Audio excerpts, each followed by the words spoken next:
اعوذ باللہ من الشیطان الرجیم بسم اللہ الرحمن الرحیم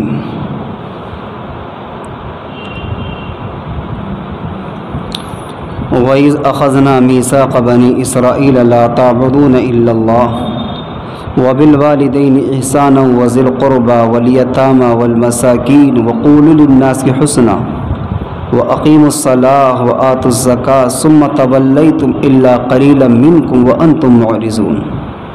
ترجمہ: سورہ بقرہ پہلا پارہ۔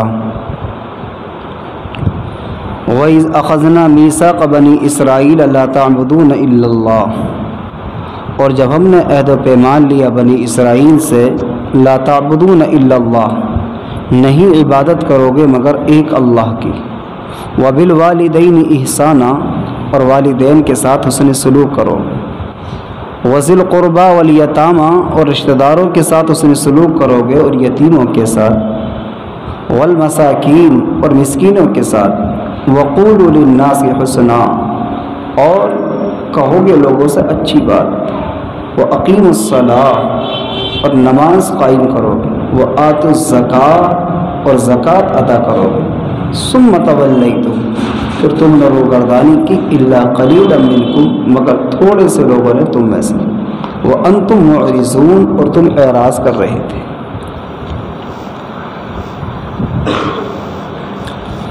اللہ تبارک و تعالی نے قرآن مقدس کی ان آیت کریمہ کے اندر اپنے بندوں کو بہت اہم باتوں کا پیغام دیا ہے۔ قرآن کریم کی اس آیت سے متعلق آپ کے سامنے جو لوگ مسلسل درس کے اندر حاضر ہیں یا گزشتہ ہفتے موجود تھے، بہت سی باتیں اللہ کی توفیق کے ساتھ آ چکی ہیں۔ قرآن کریم کی اس آیت کریمہ میں آخر میں ایک حکم بیان فرمایا رب العالمین نے، اور وہ حکم اتنا اہم حکم ہے کہ اسلام کی بنیادی چیزوں میں اس کا ایک اہم رول ہے، بڑی اہمیت دی گئی ہے اس کو۔ قرآن کریم نے اس کو بیان فرمایا کہ اقیموا الصلاۃ وآتوا الزکاۃ، تو اقامت الصلاۃ کے تعلق سے، نماز کے قائم کرنے کے تعلق سے آپ کے سامنے اللہ کی توفیق کے ساتھ میں نے گزشتہ ہفتے میں باتیں ذکر کر دی تھی، لیکن آج جو تفسیر میں مجھے آپ کے سامنے بیان کرنا ہے، قرآن کریم میں بیان آیا کہ وآتوا الزکاۃ، زکوٰۃ ادا کرو۔ زکوٰۃ کس کو کہتے ہیں؟ زکوٰۃ کے معنی کیا ہیں؟ زکوٰۃ کا مقصد کیا ہے؟ زکوٰۃ کی بنیادی چیزیں کیا ہیں؟ کس بنیاد پر زکوٰۃ فرض کی گئی؟ اس کا اہم مقصد کیا ہے اور اسلام میں اس کا کیا مقام؟ چند باتیں حاصل ہونے ہیں۔ اور سچی بات یہ ہے کہ آج جس موضوع کا انتخاب ہوا ہے یہ وقت کی ضرورت بھی ہے، اور عموماً امت مسلمہ کا موجودہ حالات میں یہ معمول ہے کہ وہ زکوٰۃ کی رقم کو رمضان المبارک کے مہینے میں ادا کرتے ہیں۔ تو جس چیز کی جس وقت میں ضرورت ہوتی ہے، اگر وہ چیز اس وقت میں حاصل ہو جائے تو وہ بڑی معنی خیز بھی ہوتی ہے اور با مقصد ہوا کرتی ہے۔ اللہ تعالیٰ نے قرآن کریم میں بیان فرمایا کہ وآتوا الزکاۃ، زکوٰۃ ادا کرو۔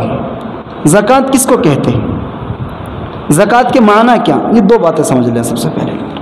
نمبر ایک بات تو یہ ہے، پس پردہ جو خواتین ہیں وہ بھی توجہ سے سنیں تاکہ بات سمجھ میں آ جائے، کیونکہ قرآن کریم کوئی ایسی کتاب نہیں کہ اس سے جڑ جائے تو ثواب مل جائے، ثواب تو ملے گا ہی، لیکن بات اتنی سی ہے کہ تفسیر کا مطلب یہ ہوتا ہے کہ ہم قرآن سے کسی بات کو سمجھ لیں، اپنی زندگی میں غور کر لیں، اگر وہ پہلے سے ہی عمل میں ہے تو اس پر اللہ کا شکر ادا کریں کہ اللہ تیرا احسان ہے کہ تو نے اس عمل کو کرنے کی توفیق دے دی، اور اگر وہ عمل میں نہیں ہو اور اب ہمیں پتہ چل گیا ہے تو پھر ہم اس پر عمل کرنے کی کوشش کریں۔ یہ مقصد ہوتا ہے تفسیر کا۔ تو قرآن کریم کے اندر اللہ تبارک و تعالیٰ نے یہاں پر بیان فرمایا کہ وآتوا الزکاۃ، زکوٰۃ ادا کرو۔ زکوٰۃ کے معنی کیا ہے؟ زکوٰۃ کے دو معنی آتے ہیں، ایک آتے ہیں زکوٰۃ کے معنی صاف کرنا، پاک کرنا، اور دوسرے معنی آتے ہیں بڑھوتری کے، بڑھنے کے، زیادتی کے، برکت کے، یہ معنی آتے ہیں۔ زکوٰۃ کہتے کس کو ہیں؟ زکوٰۃ کہتے ہیں شریعت مطہرہ میں اس مال کی مقدار کو جو صاحب نصاب کے مال میں سے کچھ رقم نکال کر کے اللہ کی راہ میں خرچ کی جاتی ہے، اس مال کو مال زکوٰۃ کہتے ہیں۔ پھر میں تعریف کر دوں، زکوٰۃ کہتے ہیں صاحب نصاب آدمی کے مال میں سے کچھ مال کو نکال کر کے اس کو اللہ کی راہ میں خرچ کر دینے کا نام کیا ہے؟ زکوٰۃ۔ اب یہاں پر دو باتیں ہیں، بات سمجھانے کے لیے میں آپ کے سامنے ذکر کر رہا ہوں۔ نمبر ایک بات کیا ہے؟ نمبر ایک بات تو یہ ہے کہ زکوٰۃ اس مال کو کہتے ہیں جو صاحب نصاب کے مال میں سے نکالی جائے۔ تو پہلی بات تو یہی سمجھنا ہے کہ صاحب نصاب کس کو کہتے ہیں، یہ ضروری ہے۔ صاحب نصاب تو میں نے کہہ دیا، اب ہر آدمی کو تو معلوم نہیں کہ صاحب نصاب کس کو کہتے ہیں، کون ہے صاحب نصاب؟ تو فرمائے کہ شریعت کی نگاہ میں صاحب نصاب وہ آدمی کہلاتا ہے جس کے پاس میں 7.5 تولہ سونا ہو۔ ترتیب یاد رکھیں، نمبر ایک، جس کے پاس میں کتنا سونا ہو؟ 7.5 تولہ سونا ہو، صاحب نصاب کہلاتا ہے۔ ایک آدمی کو تو 5 تولے ہے، وہ 7 تولے تو نہیں، تو فرمائے کہ یا پھر اس کے پاس میں 52.5 تولہ چاندی ہو، 52.5 تولہ چاندی ہو۔ اگر 30 تولے ہے، 45 تولے ہے، 50 تولے، 52.5 تولہ نہیں ہے تو شریعت کی نگاہ میں وہ صاحب نصاب نہیں۔ دو بات ہو گئی۔ تیسرا وہ آدمی صاحب نصاب ہے جس کے پاس کچھ سونا ہو، کچھ چاندی ہو، کچھ اور بھی رقم ہو یا نہیں بھی ہو، لیکن سونے اور چاندی دونوں کی قیمتوں کو جب جوڑا جائے تو اس کی قیمت مل کر کے 52.5 تولہ چاندی کی قیمت کو پہنچ جائے تو شریعت کی نگاہ میں وہ بھی آدمی کیا ہے؟ صاحب نصاب۔ بات سمجھ میں آ گئی؟ 3 شکلیں میں نے بیان کر دی آپ کے سامنے۔ نمبر 1 7.5 تولہ سونا جس کے پاس ہو۔ نمبر 2 جس کے پاس 52.5 تولہ چاندی ہو۔ جب اس نے غور کیا تو نہ تو 52.5 تولہ چاندی تھی اس کے پاس میں اور نہ 7.5 تولہ سونا تھا، کچھ سونا تھا کچھ چاندی تھی۔ 1-2 تولہ سونا تھا، 10-15 تولے چاندی تھی، 10-15 ہزار اکاؤنٹ میں بیلنس پڑا تھا۔ اب اس نے 15,000 وہ جوڑے، 2 تولے سونے کی قیمت جوڑی اور 15-20 تولے چاندی کی قیمت جوڑی۔ جب تینوں کی قیمت جوڑ کر کے دیکھی اس نے تو رقم بیٹھی 60-75 کے قریب۔ اب وہ حساب لگائے گا کہ 52.5 تولہ چاندی کی قیمت آج کے موجودہ ریٹ کے اعتبار سے، موجودہ قیمت کے اعتبار سے کتنی بیٹھ رہی ہے۔ اس نے دیکھا کہ 7500 روپے کو چاندی ہے یا 80 یا 8,000 کو چاندی ہے، 7500 روپے کو چاندی ہے، تو 7500 روپے کے حساب سے یا 70 کے حساب سے چاندی کا اس نے لگایا 7,000 کو چاندی ہے۔ اس نے جب اس کا حساب لگایا تو پتہ ہی چلا کہ 35 یا 38,000 روپے اس کی قیمت بیٹھی۔ جس آدمی کے پاس میں اپنے ذاتی خرچے سے الگ بالکل فریش 52.5 تولہ چاندی کی قیمت یعنی 35-38 ہزار روپے جس کے پاس میں ہوں، 38,000 روپے جو موجودہ قیمتیں بدلتی رہتی ہیں روزانہ، تو جتنی اس کے پاس میں اگر اتنی قیمت ہے تو اس قیمت کے اوپر کیا ہے؟ اتنے پیسے کے اوپر زکوٰۃ ہے۔ اب زکوٰۃ کتنی دینی ہے؟ تو شریعت یہ کہتی ہے کہ تقریباً 40واں حصہ دینا ہے، اپنے مال کا 40واں حصہ دینا ہے۔ آج کے موجودہ دور کی زبان کے لفظوں میں یوں کہہ لیجئے کہ 2.5% دینا ہے۔ 100 میں سے 97.5% ایک طرف، 2.5% ایک طرف، 97.5% ایک طرف اور 2.5% ایک طرف۔ تو فرمائے کہ یہ وہ مال ہے جو انسان کے اوپر اللہ تبارک و تعالیٰ کی طرف سے فرض کیا گیا ہے کہ تمہارے پاس میں اگر اللہ کے عطا کردہ مال میں سے اگر اتنی مالیت اکٹھا ہو جائے تو تمہارے اوپر زکوٰۃ فرض ہے، لازم اور ضروری ہے، یہ زکوٰۃ ہے۔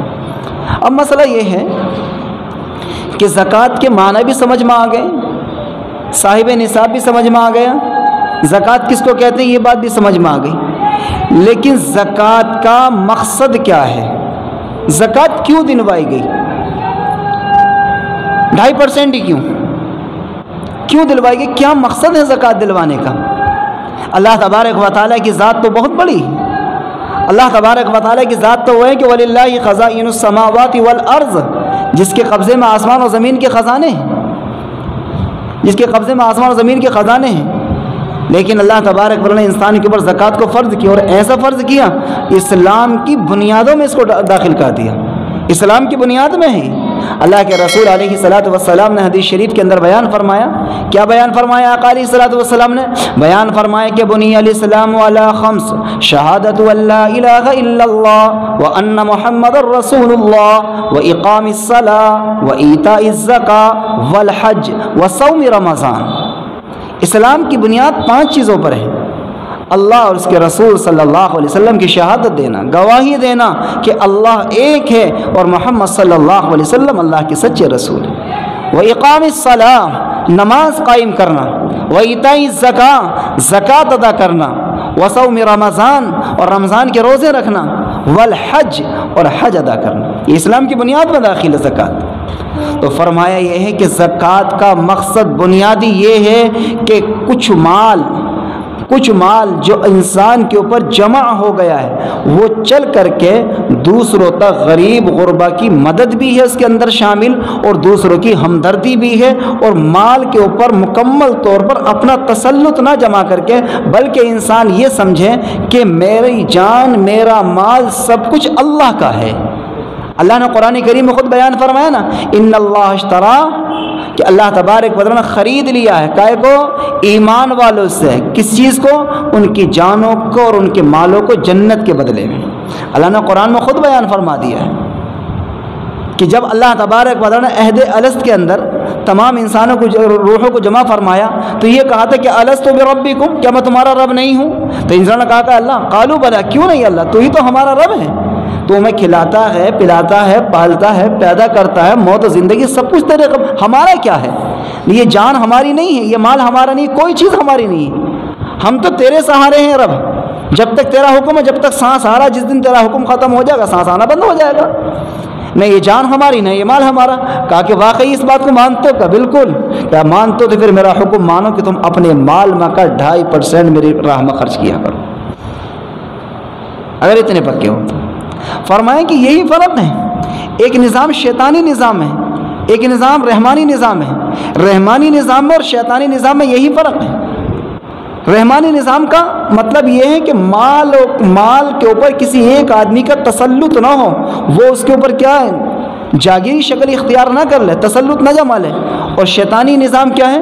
وہی چاہتے ہیں کہ شیطانی نظام میں کہ ایک چند لوگوں کا تسلط پورے مال پر ہو جائے۔ جس کو کھلے لفظوں میں اگر کہنے کی اجازت ہو تو میں صاف صاف کہہ دوں کہ سود اور بیاض اور زکوٰۃ دونوں میں یہی فرق ہے۔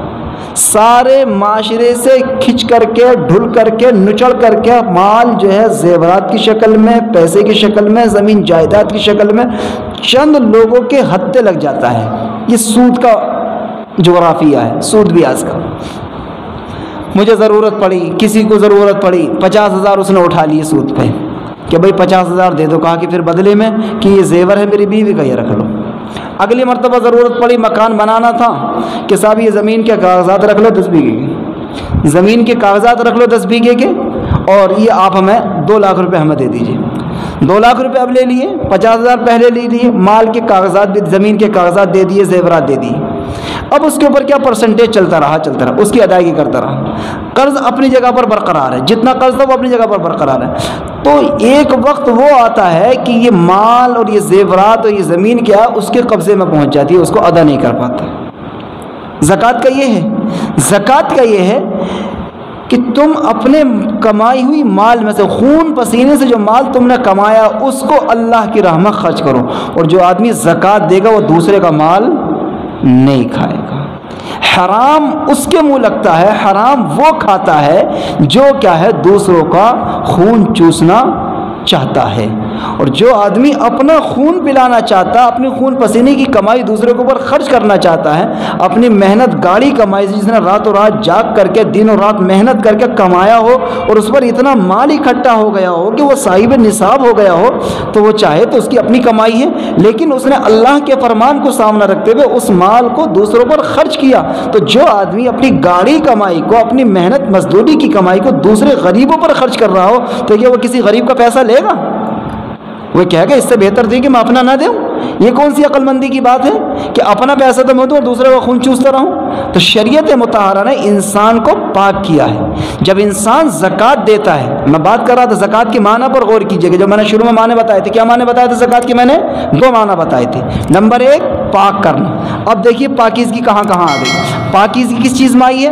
نمبر 1 تو کہ اس کا مال پاک ہوا، نمبر 2 اس کے ارادے پاک ہوئے، اس کا دل پاک ہوا، اس کی نگاہ پاک ہوئی۔ نگاہ کی پاکیزگی اس معنی اگر کسی کے مال پر اس کی نگاہ نہیں پہنچے گی۔ دوسری پاکیزگی اس معنی اگر کسی کی غربت کا وہ ناجائز فائدہ نہیں اٹھائے گا، کسی غریب کا استحسان نہیں کرے گا، اس کو ناجائز طریقے سے ستائے گا نہیں، کیونکہ اللہ نے اس سے مال دلوا کر کے غریب کی محبت اس کے دل میں ڈال دی کہ بیچارہ یہ غریب ہے، اللہ کا شکر اللہ نے مجھے دیا ہے، میں اس کی مدد کروں گا تو اس کے دل سے دعا نکلے گی۔ وہ دعاؤں کا محتاج بن گیا، وہ خون کا پیاسا نہیں بنا زکوٰۃ دے کر کے۔ اور جو آدمی زکوٰۃ نہیں دیتا ہے اس کے اوپر نحوست یہ پڑتی ہے کہ اس کا مال بھی پوری طرح سے پاک نہیں رہتا، اور پھر اس کے دل میں دوسرے کے مال کی حوث ہوتی کہ کسی صورت سے اس کے اوپر کوئی ایسی آن پڑے پریشانی کہ میرے آگے جھک جائے اور میں اس کے پورے مکان کو میں خرید لوں۔ اس کی مجبوری بن جائے مکان بیچنا، اس کی مجبوری بن جائے اس چیز کو بیچنا، اسے میں بالکل ملیا میٹ کر دوں۔ اور جو آدمی زکوٰۃ دیتا ہے اس کے دل کے اندر غریبوں کی ہمدردی ہوتی ہے، یتیموں کی ہمدردی ہوتی ہے، اور بیواؤں کی ہمدردی ہوتی ہے۔ وہ کسی کا خون چوسنا نہیں چاہتا ہے، وہ یہ چاہتا ہے کہ میری ذات سے اس کو فائدہ پہنچ جائے اور میں اس کے کچھ کام آ جائے اور میری جنت کا ٹھکانہ بن جائے۔ یہ زکوٰۃ کا فرق ہے۔ تو آپ سمجھے اس چیز کو۔ تو شیطان نے جس وقت میں آپ صلی اللہ علیہ وسلم نے اس دنیا سے پردہ فرمایا تھا، حضور پاک علیہ الصلوۃ والسلام نے جس وقت میں اس دنیا سے پردہ فرمایا تھا، سب سے پہلی چوٹ اور سب سے پہلا جو نشتر لگایا تھا اسلام پر تو وہ زکوٰۃ پر لگایا تھا۔ شیطان نے یہ بات اٹھائی تھی اس وقت میں کہ زکوٰۃ سے کیا ہو رہا ہے؟ اصل تو نماز ہے، اصل تو قرآن ہے، اصل تو یہ چیز ہے، لیکن قربان جائیے خلیفہ اول سیدنا ابو بکر صدیق رضی اللہ عنہ کی قربانی پر، ان کی ذہانت پر، ان کی فطرت سلیمہ پر۔ کیسی اللہ تبارک و تعالیٰ نے ان کو فطرت دی تھی، کیسی فطرت سلیمہ دی تھی؟ ایسی فراست، ایسی بینائی، ایسی دانشوری اور ایسی دور اندیشی کہ ہر آدمی کی نگاہ نہیں پہنچ سکتی۔ بات بھی سمجھ میں آ رہی تھی۔ حضرات صحابہ اکرام رضوان اللہ علیہم کہنے لگے ابو بکر صدیق رضی اللہ عنہ آپ اس کے چکر میں پڑھ لیں تو بات کی بات ہے، سال میں 1 مرتبہ زکوٰۃ دی جاتی ہے، نماز روزانہ پڑھی جاتی ہے، اس پر توجہ دو، لوگ بے نمازی نہ بن جائیں۔ ابو بکر صدیق نے کہا کہ نہیں، تم نہیں جانتے اس چیز کو۔ اگر زکوٰۃ معاشرے سے اٹھے گی اور زکوٰۃ کا نظام ختم ہوگا تو شیطانی نظام بڑھے گا، سود بیاج کا نظام بڑھے گا، اور جب سود بیاج کا نظام بڑھے گا تو پھر حرام لقمہ پیٹوں میں جائے گا، اور جب حرام لقمہ جائے گا تو دعائیں قبول نہیں ہوں گی، نیک عبادات قبول نہیں ہوگی۔ ہماری نمازوں کا دار و مدار، ہماری تلاوت کا دار و مدار، ہماری ساری چیزوں کا دار و مدار کس چیز پر ہے؟ روزی پر ہے۔ جس کی روزی حلال اس کی کیا ہے؟ نمازیں بھی قبول ہیں، اس کے روزے بھی قبول ہیں، اور جس کی روزی حلال نہیں اس کی قبولیت کی گارنٹی نہیں ہے۔ اصل سارا دار و مدار انسان کی روزی پر ہے۔ تھوڑا کھا لے، محنت سے کما لے، کرسیوں پہ بیٹھ کر، سکون سے بیٹھ کر کے، سود بیاج کے پیسے لے کر کے، حرام کمائی، دوسروں کا خون چوس کر کے پیسے کماتا رہے، اور صف اول میں بیٹھ کر کے نماز پڑھتے، سفید کپڑوں میں، سفید اس میں نماز پڑھتے رہے، صف اول میں نماز، تکبیر اولا نہیں چھوٹ رہی، ہاتھ سے تسبیح نہیں گرتی ہے، لیکن کمائی کا حال کیا؟ حرام کمائی ہے۔ فرمائے کہ ایسی تسبیحیں، ایسی نمازیں منہ پر مار دی جائیں گی جب تک کہ کیا انسان کی روزی حلال نہ ہو۔ یہ بنیادی چیز ہے اسلام کے اندر۔ اللہ تبارک و تعالیٰ نے اسی کا حکم دیا قرآن کریم کے اندر، اس کو کہتے ہیں زکوٰۃ۔ فرمائے کہ جس معاشرے کے اندر، یاد رکھیے گا، نوٹ کریے گا پوری طرح سے، جب بات زکوٰۃ کی آئی تو سنیے سمجھیے گا، جس معاشرے کے اندر زکوٰۃ کا نظام قائم ہوگا، جو معاشرہ زکوٰۃ نکالے گا، اور معاشرے سے میری مراد ہوتی ہے جس معاشرے کے مرد، جس معاشرے کی عورتیں، جس معاشرے کے جوان، جس معاشرے کے بوڑھے، جس معاشرے کی بوڑھی، جس معاشرے کی جوان عورتیں، یعنی اپنے زیور کی زکوٰۃ عورتیں نکالیں، مالوں کی زکوٰۃ مرد نکالیں۔ جس معاشرے کے اندر زکوٰۃ کا نظام عام ہوگا اس معاشرے میں ہمدردی ملے گی، غمخواری ملے گی، محبت ملے گی، آپس میں ایک دوسرے کا تعلق ملے گا، اور ایک دوسرے کے ساتھ کیا ہے؟ اچھائی کرنے کا ماحول ملے گا۔ اور اس معاشرے کے اندر کیا ہے؟ روزی کی پاکیزگی ہونے کی بنیاد پر ان کی عبادتوں میں لذت ملے گی، ان کے ساتھ میں بیٹھ کرنے میں طبیعت میں ایک ایمان میں تازگی آئے گی، ایمانی نور نصیب ہو جائے گا۔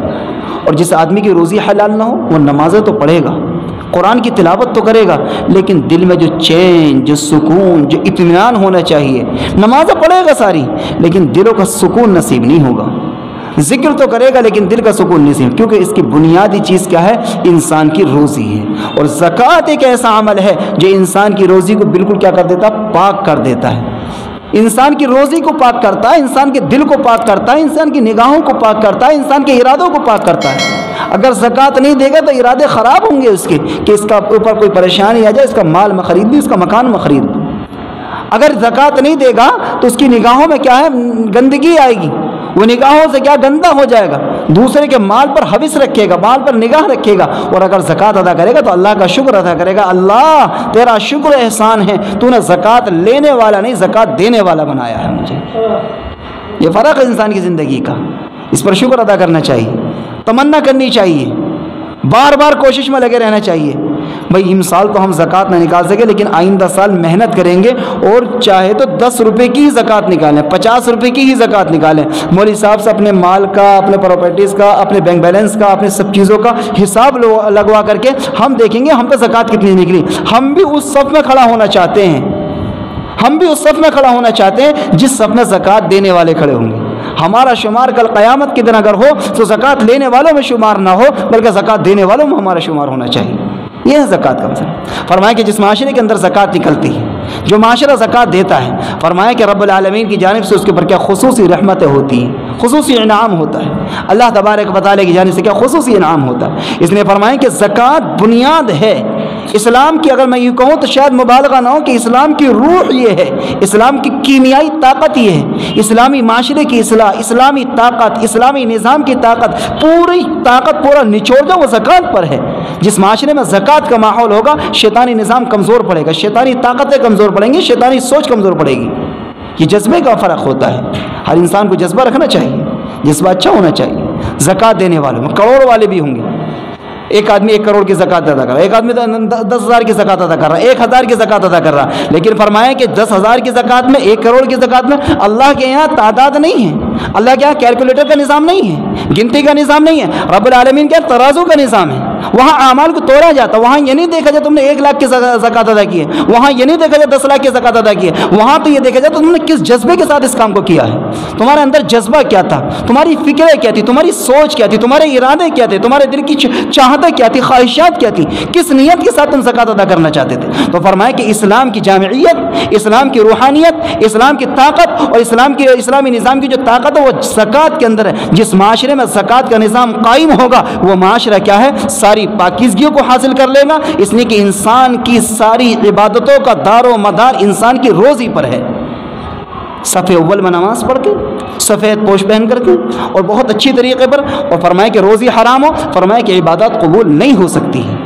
انسان کی ساری عبادتوں کا دار و مدار انسان کی روزی پر ہے، اور روزی جبھی پاکیزہ ہو سکتی ہے جب انسان اپنے مال کی زکوٰۃ ادا کرے گا۔ اس لیے میں نے شروع میں یہ بات ذکر کی تھی آپ کے سامنے کہ زکوٰۃ کے 2 معنی آتے ہیں، نمبر 1 تو پاک اور نمبر 2 بڑھوتری۔ یہ آخری بات بیان کر کے میں اپنی بات مکمل کرتا ہوں۔ ایک معنی میں نے آپ کے سامنے ذکر کر، دوسری بات میں نے ذکر کی تھی کہ بڑھوتری۔ بڑھوتری کس معنی کر ہوتی ہے؟ بظاہر تو ہم دیکھتے ہیں کہ 2.5% ادا ہو گیا تو 97.5 بچا ہے، ادھر 97% بچا، 2.5% کم ہو گئے، کم نہیں ہے۔ اسلام کی جامعیت اور اسلام کی کامیابی قلت اور کثرت پر نہیں ہوا کرتی ہے۔ اسلام نے کبھی بھی کوئی کامیابی حاصل کی وہ قلت اور کثرت کی بنیاد پر نہیں ہوتی ہے، بلکہ کہیں کی بنیاد پر ہوتی ہے؟ اللہ کی مدد کی بنیاد پر ہوتی ہے، اللہ کی عطا کی بنیاد پر ہوتی ہے۔ جب بھی اسلام کو کامیابی ملی ہے، جب بھی مسلمانوں کو کامیابی ملی ہے، قلت اور کثرت سے نہیں ملی، کمی اور زیادتی سے اسلام کامیاب نہیں ہوتا ہے۔ اسلام کہیں سے کامیاب ہوتا ہے؟ اللہ کی مدد کے ساتھ کامیاب ہوتا ہے، اللہ کی عطا کے ساتھ کامیاب ہوتا ہے، اللہ کی خوشنودی کے ساتھ کامیاب ہوتا ہے، اللہ کی رضا کے ساتھ کامیاب ہوتا ہے۔ یہ اسلام کی جامعیت ہے۔ پوری تاریخ اٹھا کر دیکھ لیجئے، جنگ بدر کا واقعہ اٹھا کر کے دیکھ لیجئے، 313 1000 کا لشکر ہے، 1000 کا لشکر ہے۔ اور اگر کثرت کی مثال اٹھا کر کے دیکھیں تو جنگ فتح مکہ کا واقعہ 10,000 کا لشکر ہے، بہت بڑی کثرت کی تعداد ہے، لیکن وہاں پر جو کامیابی مل رہی ہے وہ قلت اور کثرت کی بنیاد پر نہیں مل رہی ہے، بلکہ کہے کی بنیاد پر مل رہی ہے؟ اللہ کی عطا کی بنیاد پر، اللہ کی عطا کی بنیاد پر، اللہ کی خوشنودی کی بنیاد پر، اللہ کی رضا کی بنیاد پر۔ تو یہ بات آپ کے سامنے ذکر کر رہا تھا کہ اسلام زکوٰۃ کے دوسرے معنی آتے ہیں بڑھوتری۔ جس مال کی زکوٰۃ نکل جاتی ہے اس مال میں اللہ تعالیٰ بڑھوتری دیتا ہے، اور بڑھوتری کی بنیادی چیز یہ ہے اس مال کے اوپر آنے والی آفتیں، اس مال کے اوپر آنے والی نحوستیں، اس مال کے اوپر آنے والا بگاڑ، جو انسان کے اوپر آفتیں آنے والی ہوتی ہیں، اس کی جان پر، اس کے مال پر، اس کی اولاد پر، اس کے مکان پر جو پریشانی آنے والی ہوتی ہے، اگر انسان اپنے مال کی زکوٰۃ نکال دیتا ہے، اللہ تعالیٰ ساری پریشانی کو دور کر دیتا ہے، محسوس تک نہیں ہوتا۔ میں کبھی کبھی اپنے درس کے ساتھی کو مثال دے کر سمجھایا کرتا ہوں، بارہا مثال دیتا ہوں، پھر میں اس مثال کو ذکر کرتا ہوں آپ کے سامنے۔ شفا بھی اللہ کے حکم میں ہے، کسی دوا میں شفا نہیں ہے، دوا تو ذریعہ ہے، دوا تو سنت ہے، یہ سنت نبوی ہے، مرض ہوا دوائی کرو، یہ سنت ہے، دوائی کرنا چاہیے، لیکن دوا میں شفا ہے، شفا کس میں ہے؟ اللہ میں ہے، اللہ کے حکم میں ہے، اللہ کے حکم میں۔ وَإِذَا مَرِضْتُ فَهُوَ يَشْفِينِ، جب میں بیمار ہوتا تو شفا کون دیتا مجھے؟ اللہ دیتا۔ ایک آدمی کی طبیعت بگڑی، اور طبیعت اتنی بگڑی کہ اس کو کہیں پر تکلیف ہوئی، کبھی کان میں تکلیف ہو گئی، کبھی آنکھ میں تکلیف ہو گئی، کبھی کسی چیز میں تکلیف ہو گئی۔ کان میں تکلیف ہوئی، ایک معمولی سا آدمی، لیکن وہ اپنی زکوٰۃ ادا کیا کرتا تھا۔ اس نے ڈاکٹر کو دکھلایا، ڈاکٹر صاحب نے کہا کہ آپ اپنے یہ دوائی کھائیے اور ٹھیک ہو جائیں گے۔ 20 روپے کی دوائی، 40 روپے، 50 روپے کی دوائی، 2-3 خوراک کی، آج دوائی لی، کل تک اس کو دیکھا تو بالکل ٹھیک ہے۔ ایک آدمی وہ ہے کہ جو اپنے مال کی زکوٰۃ نہیں ادا کرتا، اس نے ڈاکٹر کو دکھلایا کہ ڈاکٹر صاحب رات سے لے کے کان سے سنسناٹ کی آواز آ رہی ہے، بالکل دکھائی نہیں دے، اور کان کے اندر سے کیا کوئی آواز صاف نہیں آ رہی، سنسناٹ کی آواز آ رہی ہے۔ ڈاکٹر نے چیک کیا، کہا کہ آپ کے کان کے پردے پر تو سوجن بھی اور ایسا لگ رہا ہے کہ سوراخ ہے، لہٰذا آپ کو میں 3 ٹیسٹ لکھ رہا ہوں، فلاں جو مراد آباد میں فلاں ڈاکٹر، یہ فلاں جگہ پر جو بڑے اسپیشلسٹ کے ڈاکٹر ان کو دکھلائیے۔ وہ بیچارہ نے پورا دن خراب کیا، 700 روپے کی ڈاکٹر کی فیس بھی دی، 3 ٹیسٹ کرائے، 2000 روپے کے ٹیسٹ ہوئے۔ پھر اس نے کہا کہ یہ 3 دن دوائی کھائیے، 1500 کی دوائی لکھی، اور یہ کہا کہ اگر یہ دوائی سب 3 مہینے دوائی چلاؤں گا، دوائی سے ٹھیک ہو گیا تو ٹھیک ہے، ورنہ تو اس کا آخری علاج آپریشن ہے، اس کا آخری علاج آپریشن ہے۔ پورا دن خراب ہوا، اس کی فیس ادا کی، اس کو پھر دوائی دی، تو پتہ یہ چلا کہ شفا اللہ کے حکم میں، نہ 500 کی دوائی میں شفا ہے، نہ 1500 میں شفا، نہ 20 والی میں شفا، شفا کس کے حکم میں ہے؟ اللہ کے حکم۔ بس فرق کس چیز کا؟ اس نے مال کی زکوٰۃ دی تھی، اللہ نے اس کی 20 روپے کی دوائی میں اس کو کیا دے دی؟ شفا دے دی ہے۔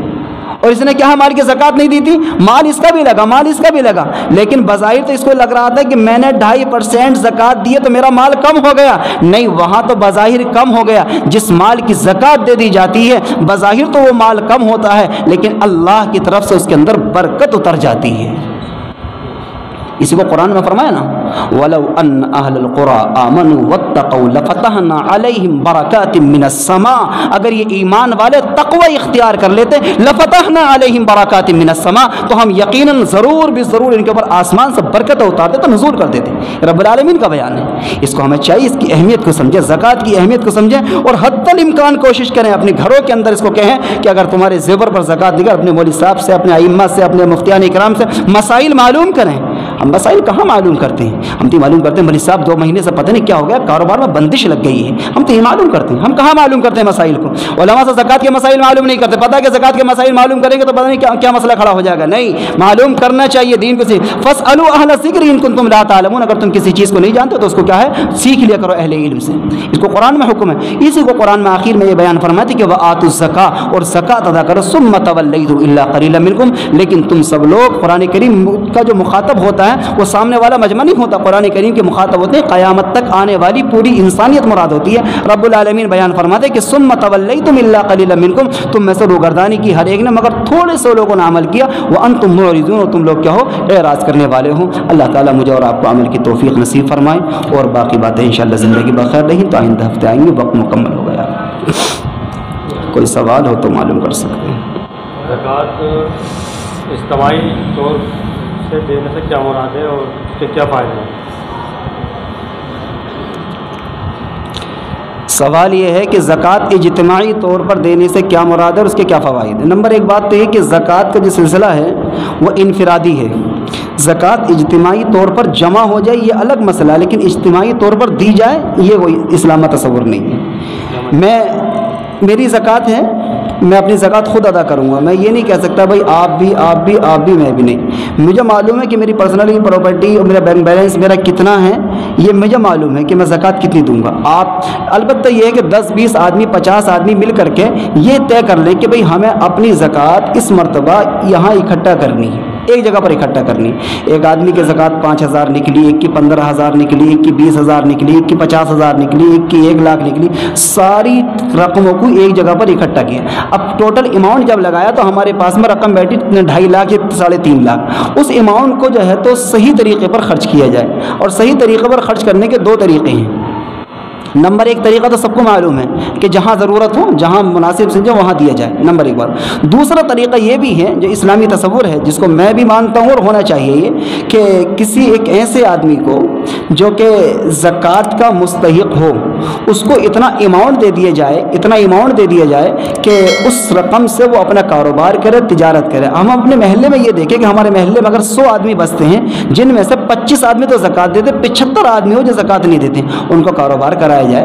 اور ان کو جو ہے تو ایسے کیا جائے کہ 10 آدمی کو ایسا کاروبار کرایا جائے کہ وہ آئندہ سال ہمارے زکوٰۃ دینے والوں کی فہرست میں آ جائیں، زکوٰۃ لینے والوں کی فہرست سے نکل جائیں.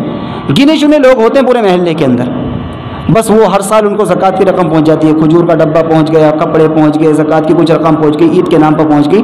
بلکہ کیا ہے، ان کو صورتحال یہ کہ ان کو اس قابل کیا جائے کہ جو آج 25 لوگ ہیں، آئندہ سال اس میں کو 10 بڑھ جائیں، ادھر سے 65 رہ جائیں، ادھر کیا ہو جائیں، یہ 30 تھے تو ادھر کیا ہو جائیں 40 ہو جائیں. اسی طریقے سے ایک وقت وہ آئے گا 5-10 سالوں کے اندر کہ پورے محلے میں ایک بندہ بھی ایسا نہیں ہوگا جو زکوٰۃ لینے کا مستحق ہوگا، بلکہ ہر بندہ کیا ہے، زکوٰۃ دینے والا ہوگا. ہر بندہ زکوٰۃ دے.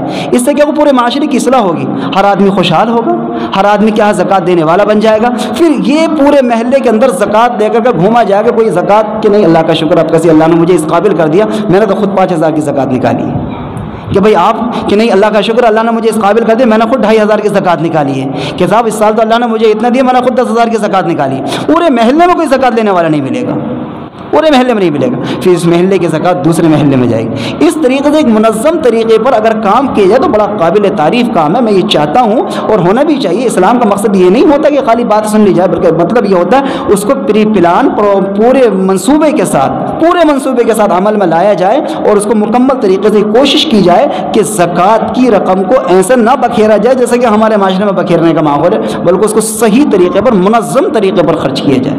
یہ اس کا بنیاد. تو ان کا جو سوال تھا وہ یہ تھا کہ اجتماعی طور پر، تو سوال کے الفاظ تو بظاہر یہ تھے، لیکن مقصد ان کا یہی تھا جس کو میں نے بیان کیا کہ اجتماعی طور پر یہ کہ چند لوگ مل کر کے اجتماعی زکوٰۃ اکٹھی کر لیں، اس کا صحیح مصرف تلاش کیا جائے تاکہ اس سے کیا معاشرے کی اصلاح ہو جائے.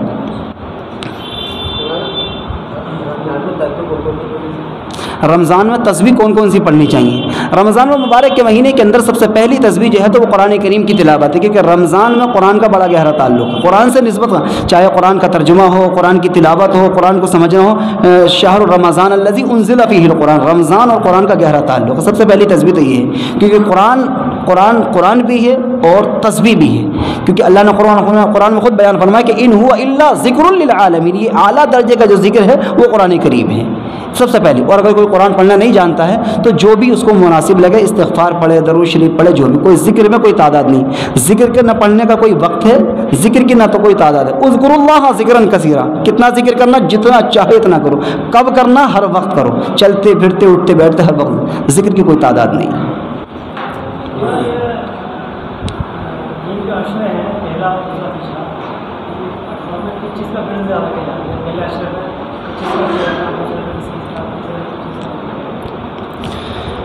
یہ سوال انہی کے جیسا ہے جو انہوں نے کہا ہے کہ ان 3 اشروں میں، کیونکہ پہلا اشرہ رحمت ہے، دوسرا مغفرت ہے، تیسرا جہنم سے خلاصی کا، ان میں کیا کیا ورد کیا جائے.